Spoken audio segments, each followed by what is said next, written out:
ever been looking at a fantasy map and thought, wow, I could absolutely do this for my campaign. It would be so cool. And then you spend some time doing it, diligently just working on every little detail, kind of take a step back, and it's something. Not what you wanted, but it's something.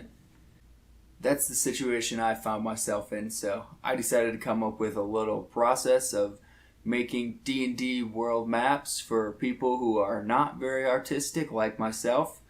This is going to be a 4-part series. Part 1 is Introduction and Lay of the Land. So today we'll be talking about just getting the general shape of the land and a couple of the big terrain features. Moving forward, we'll be laying down civilizations, adding some roads, methods of transportation, some endgame material, as well as converting your map from paper to a digital copy.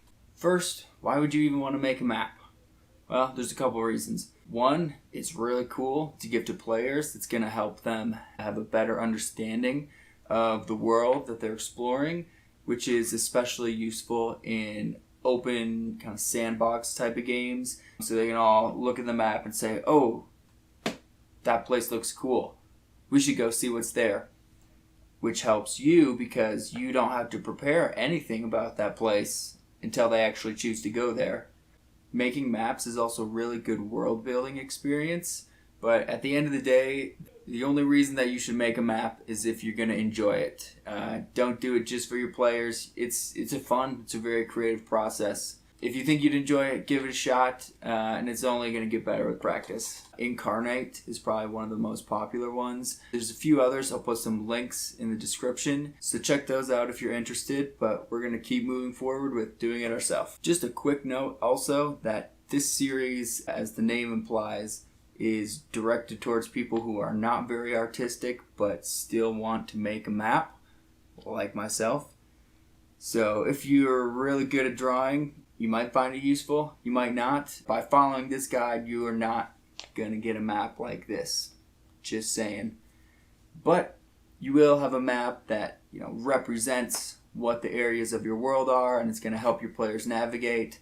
Plus, realism and being aesthetically pleasing is just going to come with time and practice. So, alright, let's get into it. First off, you want to gather the materials that you're going to use, but this is super basic, so just have a piece of paper, pencil, a pen, and a marker. If you don't have all these, that's fine, but you probably should. I'm not asking a lot. Now, with that being said, we're going to get started with getting the general shape of the land masses, kind of forming the continents. And there's a few different methods that you can use to go about this, so I'll cover a couple of those, and then I'm going to pick one and proceed with that through the rest of the guide. First method that I've seen pretty commonly on Reddit and just different YouTube videos, I'll call it tiny objects. It's where you take on your piece of paper a bunch of small little objects. This could be candies, I've seen it with kidney beans or little pasta noodles, and you dump it on there. And what you can do is just push it all around and kind of play with it till you get the shape of the landmass you're looking for. You say, oh, I want an island here. Okay, so drag that, move that around, and it's really easy to kind of get an idea of it before you lock anything in place and actually put your pencil to the paper. But once you've done that, you can just trace around the edges of the blobs you formed with your tiny objects, and that's going to be the shape of your world. Another method I've seen is using stains as inspiration. This could be grease stain from a pizza box, like coffee stain on a napkin. This could also be water stain on the ceiling or something from a leaking pipe. Again, just use it as kind of a jumping off point. So you say, oh, that is some cool looking blobs. That would be an awesome kingdom. So just on your paper, kind of copy down the general shape of the stain and the blobs. Rearrange them however you want. The next method uses the real world shape of islands or continents for inspiration.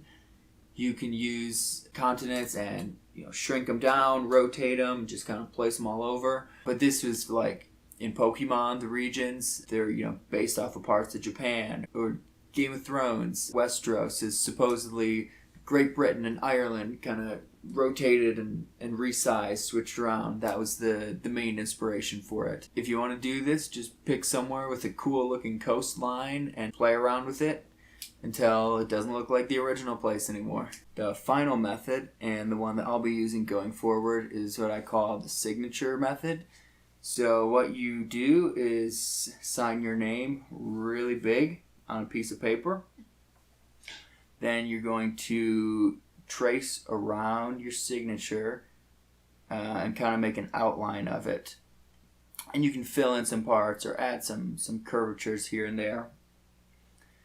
And once you have that all done, you want to retrace over the outline with a really, really dark marker, because we're going to be putting a blank piece of paper on top of this and then retracing the dark outline so that you get just the new shape and not your actual signature. Kind of like with all the others, if you feel the need to play around or break up, maybe if you have a really long last name, if you want to break that up into a couple different islands or add in an island somewhere else just to make it kind of fill the world and make it feel better, absolutely feel free to do that. With all that being said, hopefully one of these methods was useful for you in picking a general shape and outline of the landmass of your world. So the next thing you're going to want to do is add in large bodies of water. So I chose a couple spots that I thought looked like they'd be good for a lake. So I just put a lake there. You don't have to overdo it. You want to be sure to leave lots of room for other things. And also, since this is a world map, only include the really, really big lakes.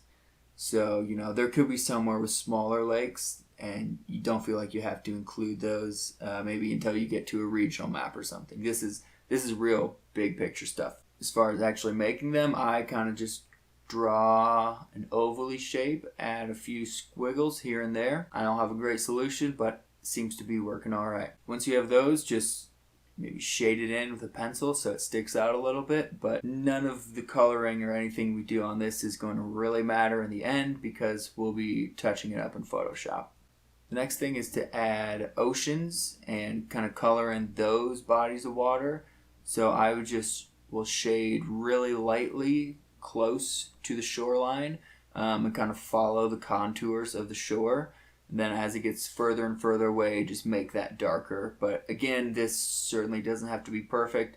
Think of it as just kind of a placeholder for right now until we get into the very final step of making the map. The final section in part 1 of this guide is to add in a couple of large terrain features. The 4 main types of symbols that I'll be using on this map are different types of trees, mountains, hills, and deserts. Real quick, I'm going to go over the real basic symbols that I use to represent these different terrain features. So for hills, I just do a small little wave kind of thing, almost just like a little bump coming up out of the ground. For trees, there's 3 main trees that I'll include on my map. First is pine trees. I start that off by drawing a triangle. Then underneath it, I draw like a triangle that's going up into it, so the top is cut off. And then finally one more beneath that. And then you just draw the trunk. For kind of tropical areas, the trees I'll do for that, it's supposed to be palm trees. I don't know if they look like them or not. But I'll do almost like kind of 4 little ends of sights or the crescent moons.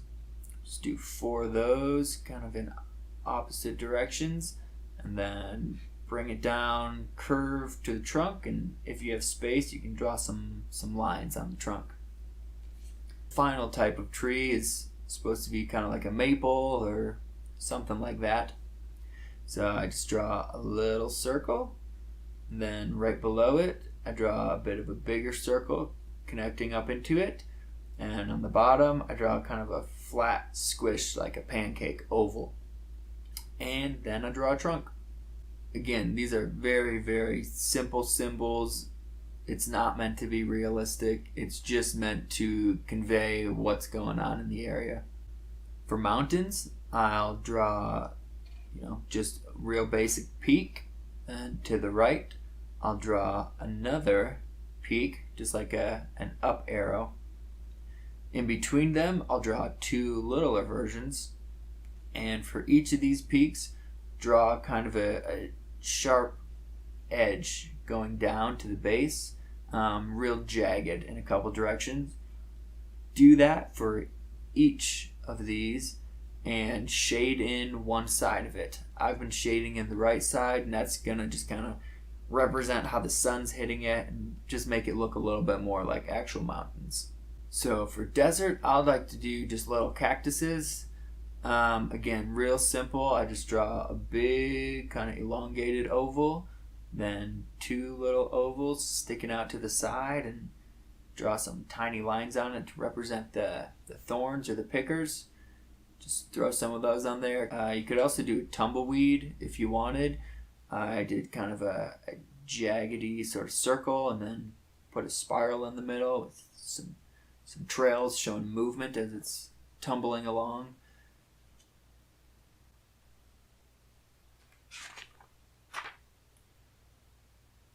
So I'm just going through here. I'm adding a few mountains kind of along this coastline. I'm going to add some along onto the other coastline there. Decided I wanted to put one in the middle. As far as trees, I just picked a few different spots where it seemed like there would be forest. By lakes, there's probably going to be some trees. Just kind of pick and choose. Like I said, this isn't going to be perfect, but it's a good starting point. So enjoy as I kind of finish this up.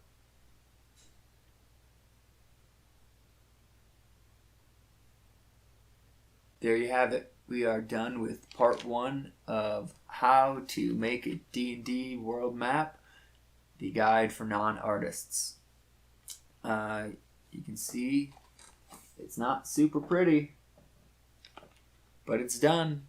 It looks like a world. So stay tuned for more. Thanks for watching. If you want to read the full article, go to thealpinedm.com. And if you want to support the channel, I just came out with the ebook recently. Pick yourself up a copy of that. It's all about running a homebrew campaign and kind of step-by-step how to do it. Lots of examples, plenty of templates. So go check that out if you want. If not, just keep enjoying. No.